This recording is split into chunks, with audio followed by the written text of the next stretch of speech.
오늘 창세기 29장 1절에서 14절 말씀, 라헬과 라반을 만나는 야곱이라는 제목으로 함께 말씀을 나눠보도록 하겠습니다. 드디어 야곱은 동방 사람의 땅이라 불리는 하란 가까이에 있는 우물에 도착을 합니다. 여기서 동방 사람의 땅이라는 것은 우리 욥기서 1장 3절에 나오죠. 욥을 소개할 때 사용한 단어가 바로 동방 사람, 동방의 땅이라고 합니다. 동일한 단어를 사용합니다. 베네케뎀이라는 단어. 욥도 동방 사람이고 오늘 하란도 동방 사람입니다. 야곱은 1000km가 넘는 브엘셀바에서 이 하란까지 1000km가 넘는 길고 긴 여정 끝에 바로 동방 사람의 땅이라 불리는 곳에 도착을 합니다. 이렇게 도착해서 보니까 뭐가 보여요? 우물이 보이고 새 물이나 이르고 있는 양떼가 보였다. 뭔가 여러분 어떻습니까? 풍성하고 부유하고 여유가 있는 듯한 느낌이 드는 지역이죠. 아마도 야곱은 이런 풍성한 환경을 보고는 내심 안도의 마음을 갖게 되었을 것이다 라는 거예요. 그래서 동방 사람의 땅, 이게 의미적으로 우리 강남 사는 사람들 하면 어때요? 부유하잖아요, 그죠? 그런 느낌이에요. 그래서 욥도 동방의 사람. 그래서 뭔가 욥도 부자였고 많은 것을 갖췄고 종과 또 자녀들의 풍성함을 느끼잖아요. 야곱도 지금 도착한 이 하란 지역이 풍성하고 또 아주 여유로운 지역이라는 거예요. 그도 그럴 것이 우리가 지난주에도 말씀을 나눴던 것처럼 창세기 28장 14절 15절에도 말씀했던 것처럼 야곱이 어디를 가든지 하나님은 떠나지 않으시고 늘 함께 있어 지켜주고 네가 허락한 땅을 다 이루기까지 하나님은 떠나지 않으신다. 임마누엘 하나님을 야곱에게 축복을 하시지 않습니까? 동서남북을 가는 모든 곳곳마다 내가 너를 풍성하게 해주시겠다라는 약속을 하시지 않습니까? 사닥다리의 꿈을 꾸면서, 그죠? 그 언약의 말씀을 주셨죠. 그죠? 자, 그러니까 우리가 브엘셀바에서 하란까지 한 달 정도 걸리는 거예요. 도보로. 그러면은 뭐 중간 지역 불과 한 달도 안 돼서 이 말씀을 받은 거예요. 그죠? 말씀을 받고 하란 땅, 동방 땅에 도착을 하니까 모든 것이 풍성한 거예요. 여러분 딱 보다시피 서울 강남에 있다가 평택에 오면 어때요? 굉장히 뭔가 좀 이렇게 초라하죠. 그죠? 역사에 탁 나오면 화려한 건물, 풍성한 사람들, 그런 아주 그냥 명품의 그런 쇼윈도를 보다가 평택에 오면 굉장히 좀 낙후된 지역 같은 느낌이 들지 않습니까? 그처럼 이 야곱도 벌써 풍성한 거예요. 풍성하게 살아본 사람이니까 풍성한 지역에 오다 보니까 하나님은 벌써 나에게 이러한 언약의 말씀들을 이루어가고 계시는구나 라는 시각적인 또 풍성함과 또 내면적인 풍성함도 같이 이루어지고 있는 것을 우리가 볼 수 있습니다. 그러니까 성경에서 이 말씀들은 다 의미가 있어요. 이렇게 야곱이 도착한 이 하란 우물가에서 우물이 있었고 마침 양떼를 몰고 온 또 목자들을 만나게 됩니다.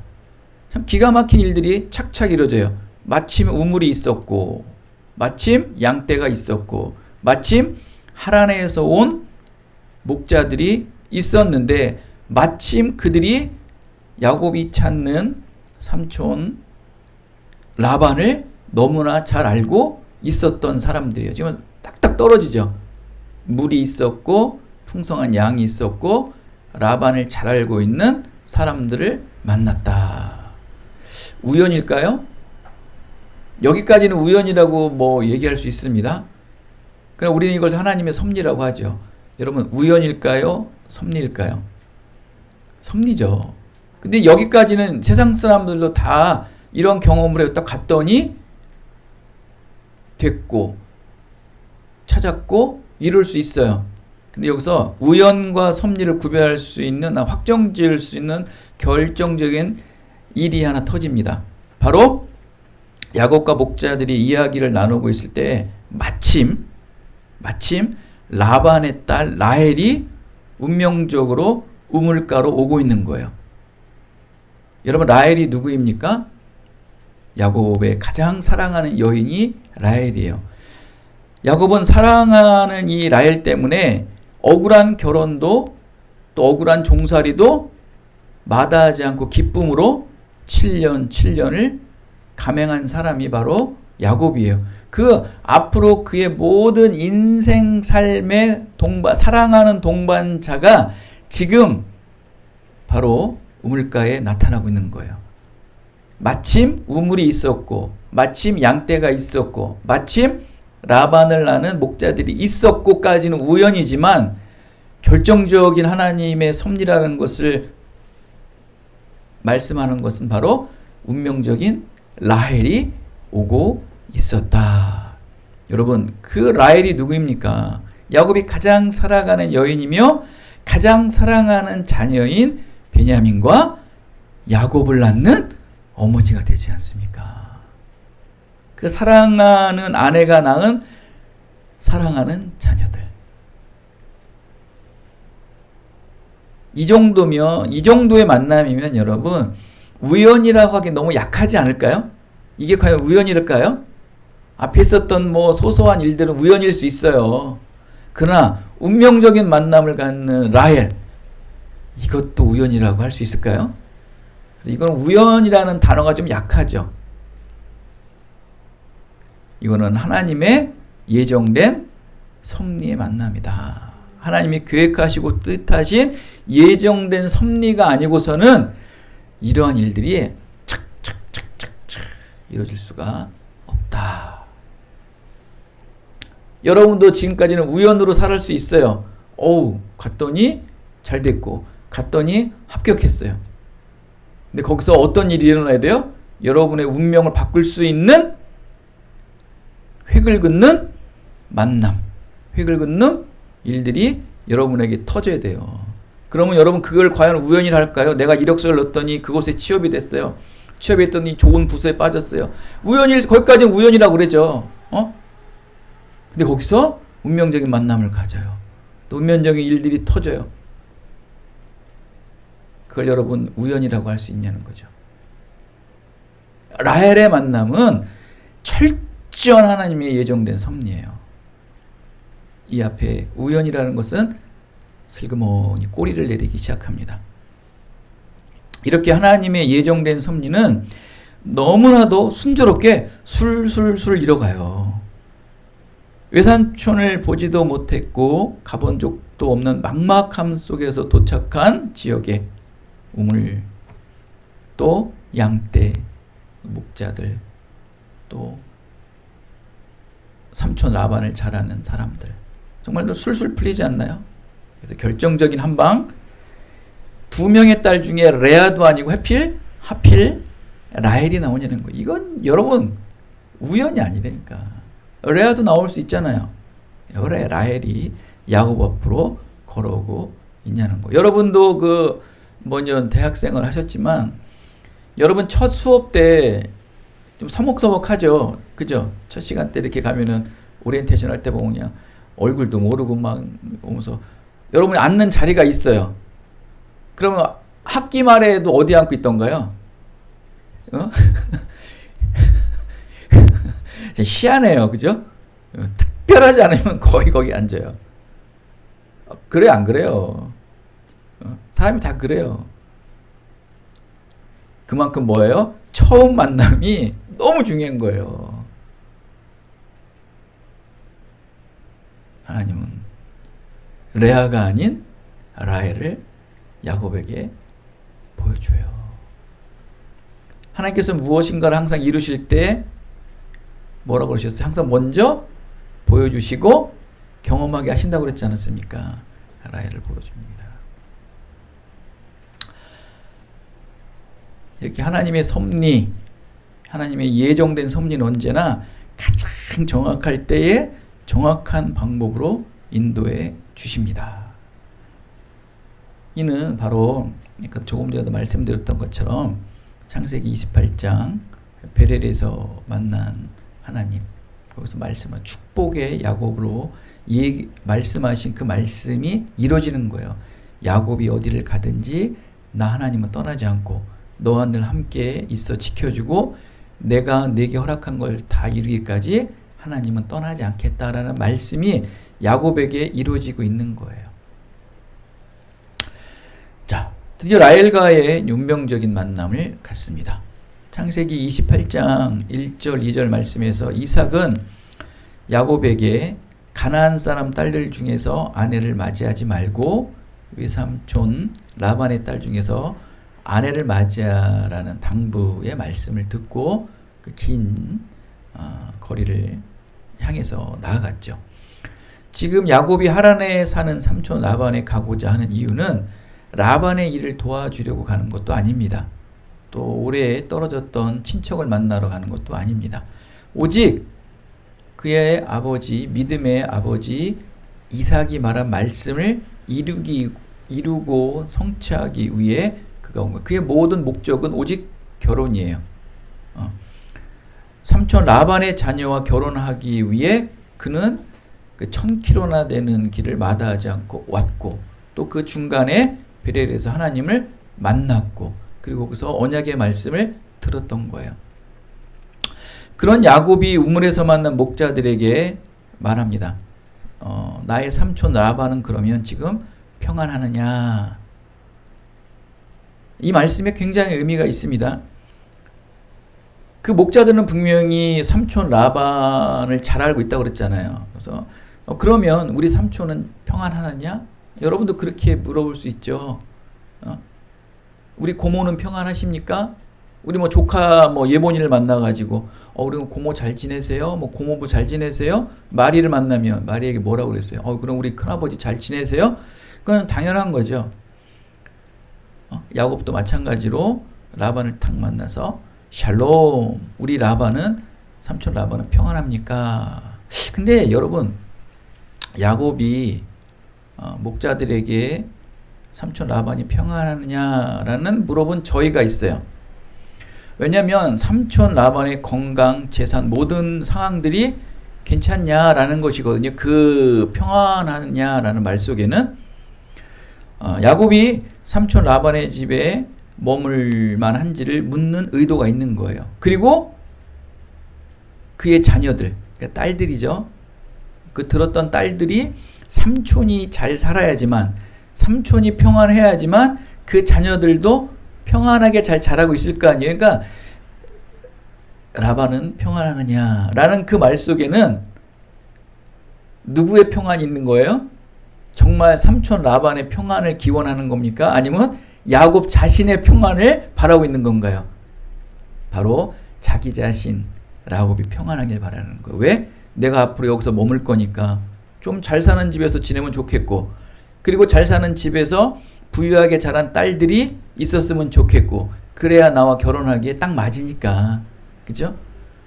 자기의 평안이 깃들여져 있는 평안을 이렇게 의도적으로 얘기하고 있는 겁니까? 그러면 그 목자들은 그래요. 그 평안함? 저기 오는 라헬을 봐라.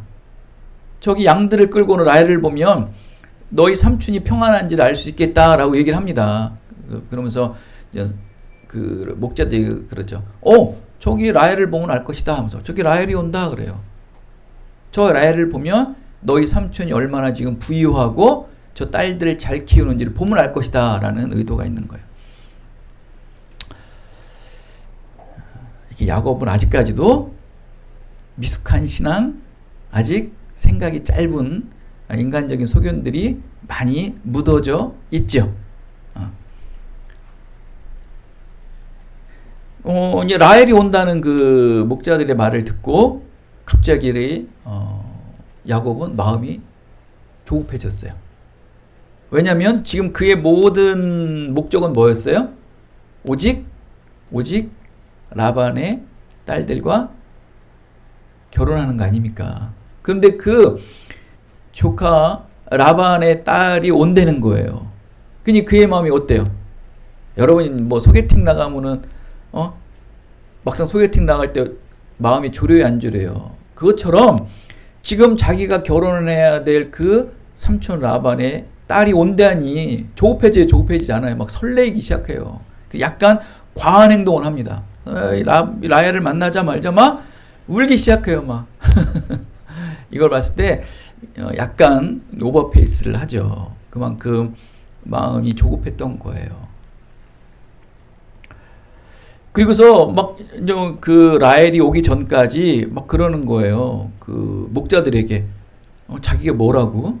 거기 토착민들이, 목자들은 토착민 아니에요. 그는 뭡니까? 그는 토박이가 아니에요. 그는 여기 온 외지인이에요. 근데 외지인이 그 토박이들한테 너희들 양떼에 물을 먹여 그러는 거예요. 지금 누가 누구에게 이래라 저래라 명령하고 있냐고. 그러니까 그러한 행동들을 봤을 때 야곱이 굉장히 지금 뭐 하고 있는 거예요? 마음이 조급하고 막 설레기 시작하는 거예요. 우리가 그러면 약간 오버페이스하죠. 여러분 그 이쁜 그 연인들을 보면 어때요? 뭐 나랑 사귀는 것도 아닌데 약간 마음이 설레면서 오버페이스 하잖아요. 내 마음에 딱 드는 여인들을 보면 이상한 안 하던 행동들 하지 않나요? 저는 그런 걸 경험해보지 않았습니다.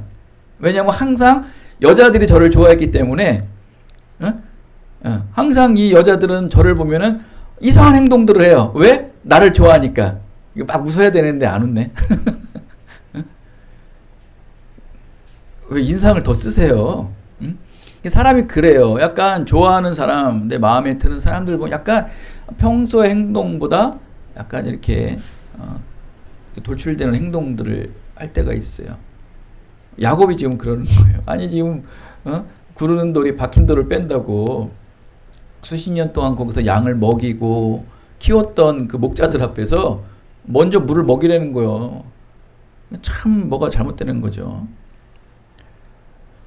근데 여러분 우리 8절에 뭐라고 말합니까? 그들이 이르되, 목자들이 이르되 우리가 그리하지 못하겠노라. 때가 다 모이고 양떼가 다 모이고 목자들이 우물나게 해서 돌을 옮겨야 그때 비로소 우리는 양의 물을 먹일 수 있습니다 라면서 보기 좋게 거절당합니다. 여러분 이게 굉장히 중요한 사건이에요. 여러분 이게 다음 주에 이어질 말씀 있죠.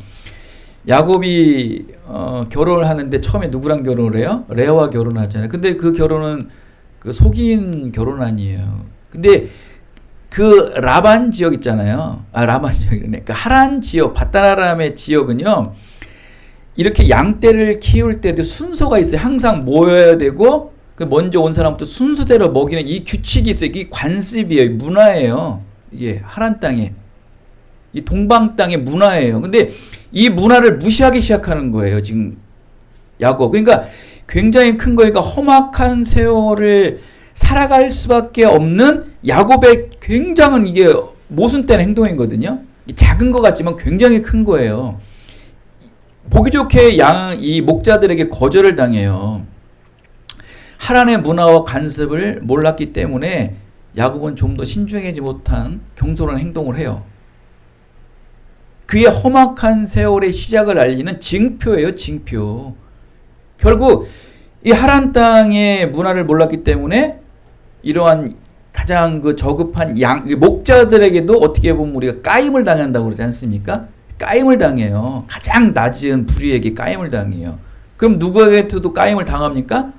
그의 삼촌 라반에게도 까임을 당해서 결혼마저도 속이는 거예요. 그만큼 생각이 짧고 굉장히 아직 미성숙한 그러한 야곱의 모습이다라는 걸 우리는 알 수 있는 거예요. 이게 바로 험악한 야곱의 이 험악한 세월을 이제 하란 땅에서 시작하는 징조다. 이러한 부족한 야곱을 하나님이 어떻게 하나님의 예언의 언약의 말씀을 지킬 믿음의 증거자로 쓰임 받겠냐는 거예요. 이건 당연한 일이죠. 그만큼 이 야곱의 허술한 점들이 보이는 거예요. 야곱의 생각은 짧았고 경솔했다. 이렇게 반복된 경솔한 경험을 하면서 야곱은 자신을 돌이켜보겠죠.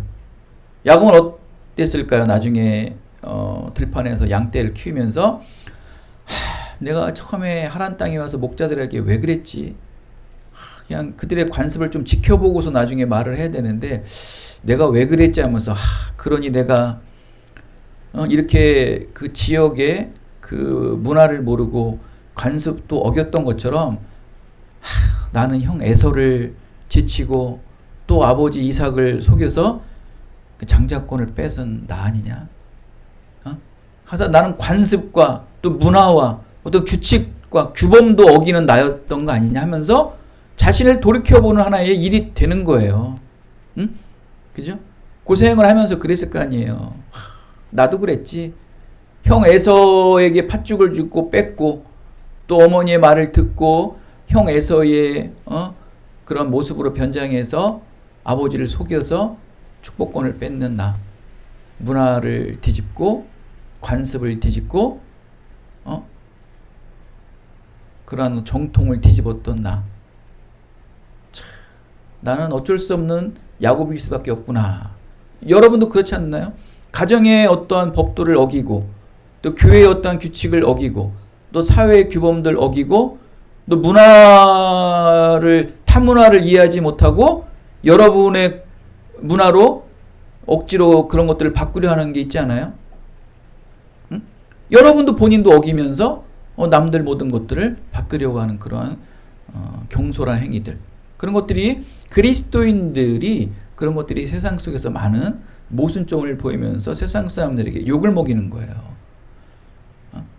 지금은 이제 막 사람 다니는 사람들에게 불편하게 하면 안 돼요. 교회 띠를 두르고 그것도 싫어요, 사람들 여러분. 이 문화가 바뀌었으면 바뀌어야죠, 그런 트렌드들도. 아직도 그러한 모습들 하는 거. 눈살을, 여러분도 교회를 다니면서 그러한 사람들 보면 눈살을 찌푸리지 않나요? 본인들도. 그 타종교도 이해를 하고 그래도 허용을 해줘야죠. 그걸 어떻게 합니까? 그걸 가지고서 막 찬양을 하고 이슬람 사원 앞에서 또 불교의 절 앞에서 뭐 땅 밟기를 한다느니 거기서 찬양 집회를 하고 그러한 타 문화를 인정하지 않고 타 관습들을 인정하지 않는 여러분의 그러한 그리스도의 모습들, 이것들이 사회의 공격의 대상이 나중에 돼버리는 거예요. 지금 야곱이 그런 거예요. 지금 자기도 그랬던 사람이 그런 삶을 살다 보니까 세상의 모든 관습과 문화들을 우습게 보는 거예요. 여러분 어제도 그런 사건들이 있지 않습니까? 신림동의 사건들. 이 신림동에 그 친구 후배가 살아서 이제 몇 번 가서 그 지역을 알아요. 여러분 저 신림동 가면요 굉장합니다. 그 전철역 앞에 한번 가보세요. 막 어마어마합니다. 막. 그 사람 많은데 참 그런 일을 할 정도면 이게 뭘 얘기하는 겁니까? 그만큼 나라가 법을 잃어버린 거예요, 여러분. 그러니까 세상 사람들이 법을 우습게 보기 시작하는 거예요. 왜냐면 법을 뒤집잖아요, 다들. 그죠? 그러니까 하나님께서 왜 그런 법을 다루는 사람들을 나라의 통치자로 세워놓으셨을까? 이유가 있는 거겠죠. 지금은요, 이 법을 다시 굳건하게 세울 때라는 거예요. 이러면요, 이 사람의 법이 무섭잖아요. 그러면 사람이 참 멘탈이 희한한 게 뭐냐면, 그것도 좀 덜해요. 법이 너무 만성이 되다 보니까, 경찰들도 그런 물이 넘치는데 출동만 했다고 거짓말하고서 조작을 하질 않나. 14명의 사상자를 내지 않습니까? 그 오송 참사를 보면. 그거는 인재예요, 인재. 사람이 가서 막을 수 있는 거. 그래서 1시간 전에 수없는 전화를 했잖아요. 그 감리사가. 그죠? 근데 출동 안 하잖아요. 그래서 14명의 사상자. 이건 정말 통탄할 일입니다, 여러분. 또 최수병 그 상병들. 이게 군대가 계속 군대의 문화를 여러분 평등으로 만드는 군대 문화. 결국 그런 사건들이 터지는 거예요, 여러분. 어느 군대가 그런 평등 군대가 그 계급을 왜 둡니까, 군대에?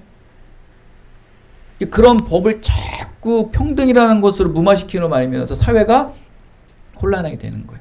이런 것들이 지금 막 드러나는 것 뿐이지, 여러분 심각합니다, 지금. 야곱이 그래요, 야곱이. 이렇게 법을, 이러한 평등들을, 이러한 어떤 규칙들을, 문화들을 본인이 부셔버린 사람이 파괴자예요.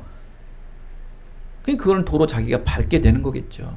라반에게 받고, 그죠? 7년, 14년 받아도 싸요. 아버지를 속이고 에서의 장자권을 속이고 팔았던 것들 보면 이거 싸요, 받아도.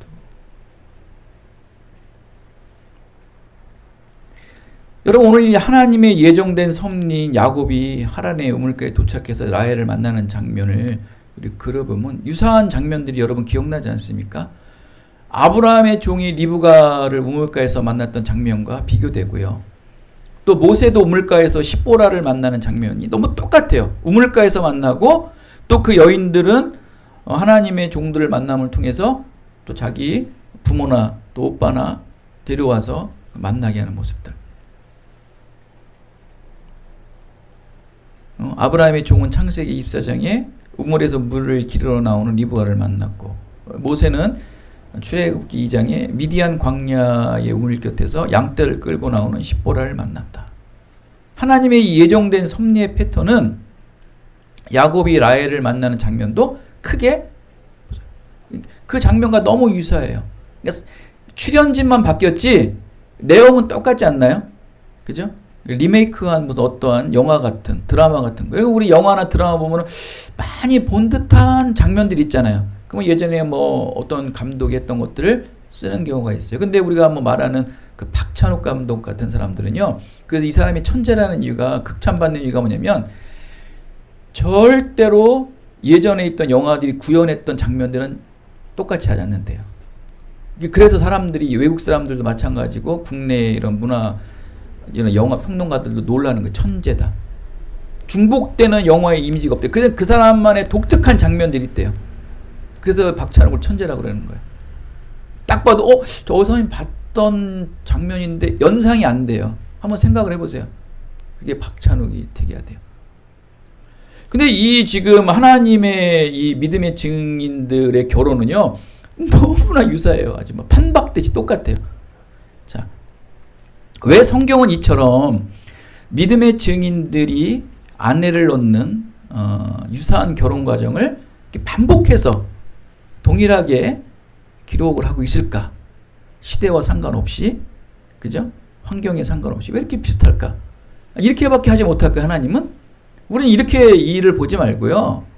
우리 이렇게 보시면 돼요. 하나님의 주권과 섭리가 아주 특별하게 이 딴 세상에 사는 특별한 사람에게만 일어나는 일상이 아니라 우리의 평범한 일상에서 하나님의 주권과 섭리는 지금도 반복되어지고 있음을 보여주는 말씀이에요. 그러니까 하나님의 이 주권적 섭리 아닙니까? 예정된 섭리 아닙니까? 그죠? 야곱이 라헬을 만나고 모세가 십보라를 만나는 모든 일들, 그렇죠? 이런 일들이 똑같은 반복된 일이지만 하나님의 이 주권적 섭리가 우리의 일상 속에서 일어난다고 있다는 거예요. 항상 어떤 특별한 사람들에게 어떤 특별한 계기를 통해서 어떤 뭐 하나님의 특별한 뭐 환경을 통해서 일어나는 게 아니고 그냥 일상 속에서 하나님의 주권적 섭리는 늘 일어나고 있다는 거예요. 그리고 이러한 현상이 사마리아 여인이 우물가에서 만나는 일도 일어나고 있죠. 그죠? 예수님께서도 그 장면도 동일히 우물가에서 여인을 만난다 그러면 벌써 모세가 십보라를 만나는 장면, 또 야곱이 라헬을 만나는 장면, 그죠? 그 다음에 아브라함의 종이 리브가를 만나는 장면들이 막 연상이 되는 거예요. 똑같이 일어나요. 그 사마리아 여인은 어떤 생각을 했을까요? 이렇게 하나님의 섭리, 하나님의 아들 예수 그리스도를 만나는 게 이렇게 내가 매일 우물가에 가서 동일하게 일상적으로 늘 우물가에 내가 우물을 떠오는 일 중에서도 하나님의 특별한 섭리와 역사는 일어나는구나라는 것을 깨달았겠죠. 여러분, 특별하게 하나님의 주권적 섭리가 여러분의 삶에 벗어난 곳에서 일어나질 않는다고요. 그러니까 여러분의 동일한 늘 경건하고 거룩하고 정결한 삶 속에서 하나님의 특별한 섭리가 일어난다는 걸 믿으시기 바랍니다. 하나님의 특별한 섭리를 찾기 위해서 선교를 가고 뭐를 하고 그러지 마시라고요, 여러분. 그래서 특별한 섭리가 일어나는 게 아니에요. 특이한 경우에, 정말 특이한 경우에 일어날 수 있지만 거의 그렇지 않아요. 그리고 먼 곳에서 일어나지 않아요. 이게 여러분의 일상 속에서 하나님의 특별한 섭리는 일어나고 있다는 거예요. 이 섭리가 성경에서 누구랑 똑같은데? 맞아요. 그런 게 일어나요, 여러분.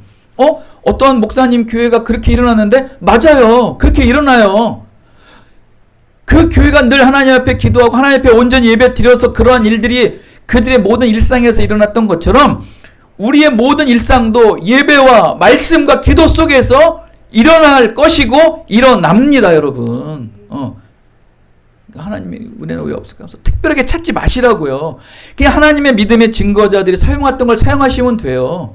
저는 한 예를 이런 생각이 들었어요. 우리 뭐 사모님이랑 어저께 조금 이렇게 얘기를 나눴지만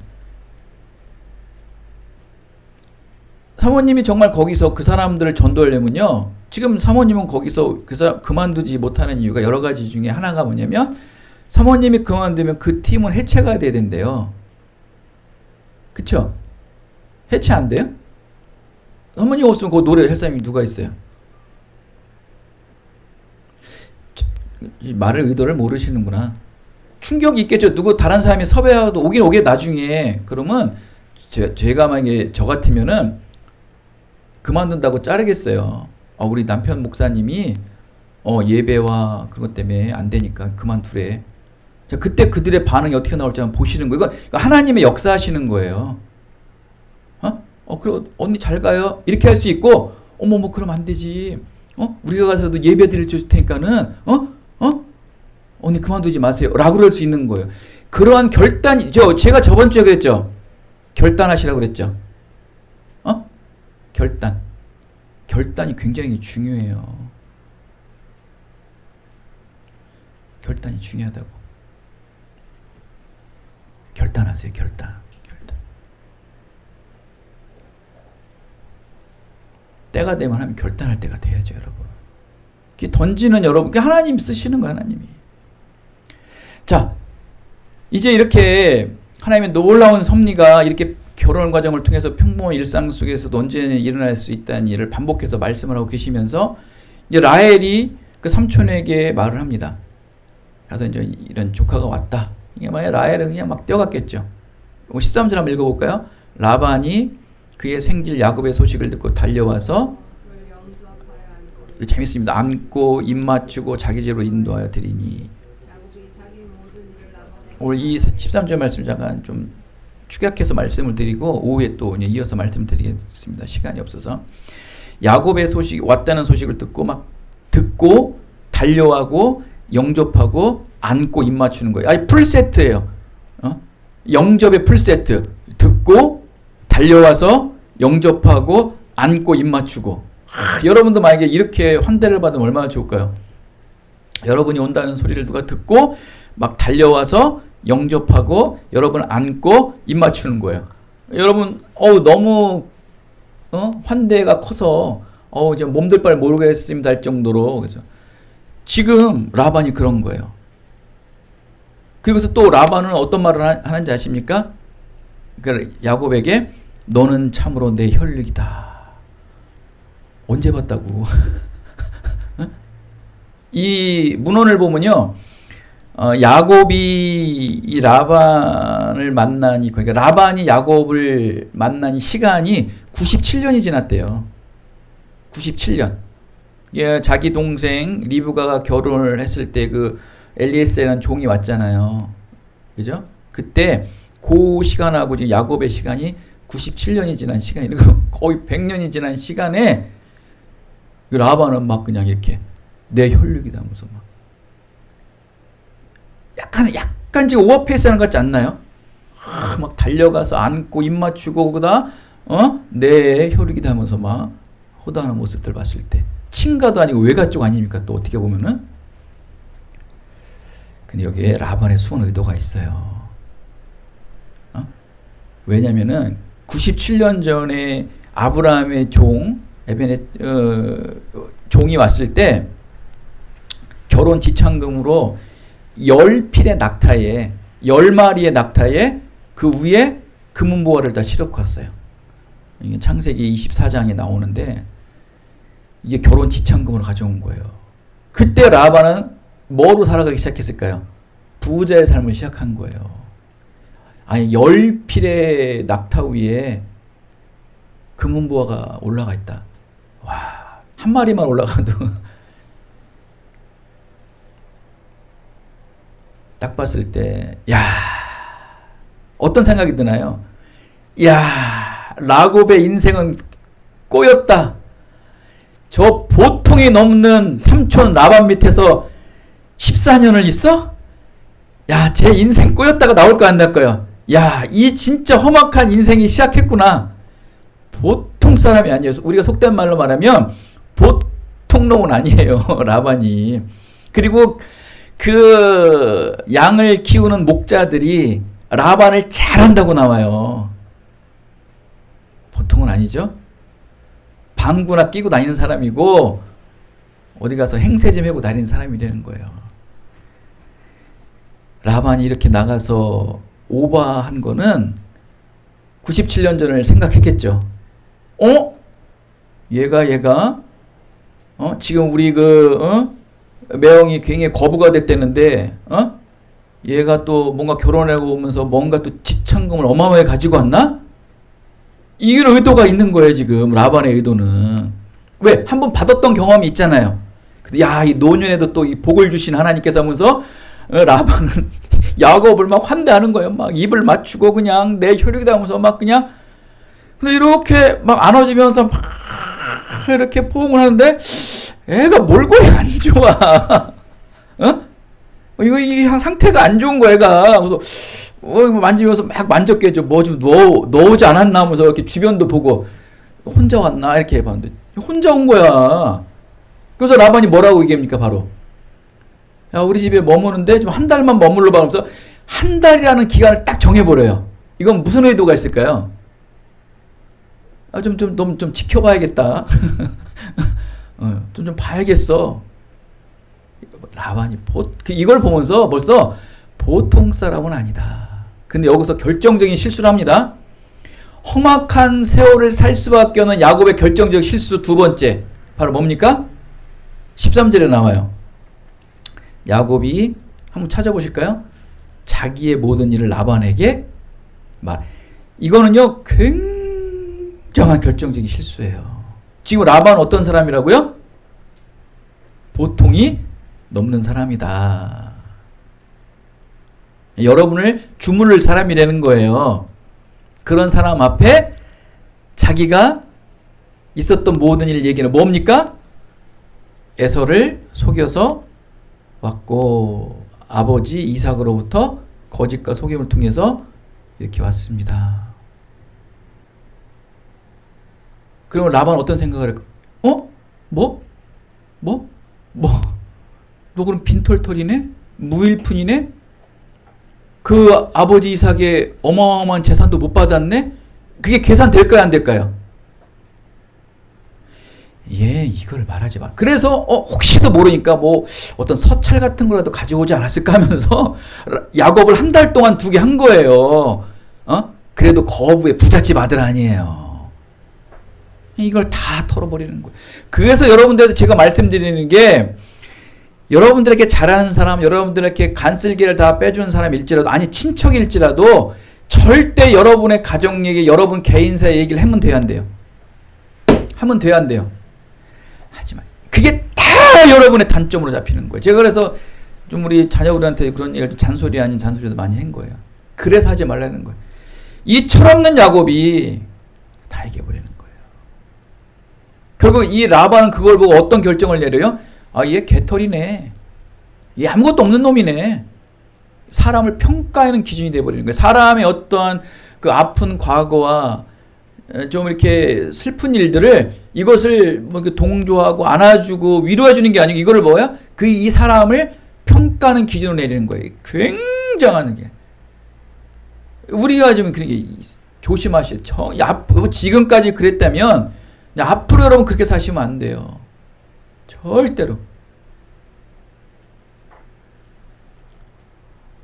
그냥 사람 보고 발 뻗으세요. 아무데나 발 뻗지 마시고. 이런 걸 봤을 때 야곱의 이런 미숙한 언행과 행동 모두는 험한 세월을 시작하기 위한 필요한 필요했던 미숙한 성숙이었다. 그러니까 험악한 세월을 살아갈 수밖에 없는 미숙한 성품이었다. 행동과 언어였다. 우리도 보면 후회하잖아요. 우리가 왜 이렇게 고생을 했을까 보면 우리의 부족한 언행들, 우리의 아직 온전하지 못했던 행실로 인해서 내가 이렇게 하나님께 연단받고 있구나 라는 것을 알 수 있죠. 야곱이 이런 삶을 살고 있습니다. 사랑하는 여러분, 하나님은 단 한 번도 실수하지 않으십니다. 하나님께서는 이런 야곱의 미숙하고 불완전한 신앙과 또 돌출된 자신의 의지적 행동은 결국 길고 긴 험악한 세월의 참혹한 연단 과정의 시작은 됩니다. 하나님께서 야곱을 낮추시기 위해 하나님의 말씀을 듣고 의지하는 법을 배우게 하시는 은혜의 시간인 것이죠. 당사자는 힘들겠지만 우리도 실수와 또 어긋난 죄악된 행위들을 통해 때론 징계를 받을 수 있고 또 힘든 상황에 처할 수 있습니다. 하지만 주님께서는 그 모든 실수와 또 어긋나고 미숙한 행동들을 통해 우리를 바르게 잡아주시고 회복시켜 주신 것을 믿으시기 바랍니다. 끝까지 인내하셔야 돼요. 이렇게 정의로우시고 신실하신 하나님은 이 언약의 말씀을 믿음으로 믿고 살아가는 성도들일지라도 말씀에 벗어난 죄를 지었을 때 결코 평안하게 내버려 두지는 않으시고 징계를 허락하실 때가 있습니다. 근데 하나님은 그 의로운 사랑의 징계는 믿음의 사람들을 더 견고하게 하고 강한 믿음으로 그들을 힘있게 해주셔서 새로운 미래의 새해를 바라보게 하시는 하나님의 온전한 언약의 완성을 이루신다는 것을 믿으시기 바랍니다. 사랑하는 여러분, 야곱의 이 길고 긴 삼촌 라반에 의한 험악하고 참혹한 연단의 시간은 이제 시작됐습니다. 하지만 하나님의 인도하심을 받은 야곱은 결국 복받은 자가 되고 맙니다. 믿음으로 하나님 나라를 상속받는 상속자 여러분 모두도 이 땅의 어떤 어렵고 또 험악하고 참혹한 상황 속에서도 결코 포기하지 마시고 하나님의 인도하심을 받는 야곱과 같이 축복의 아이콘이 되시기를 예수 그리스도의 이름으로 축원드리겠습니다. 하나님 감사합니다. 야곱의 인생을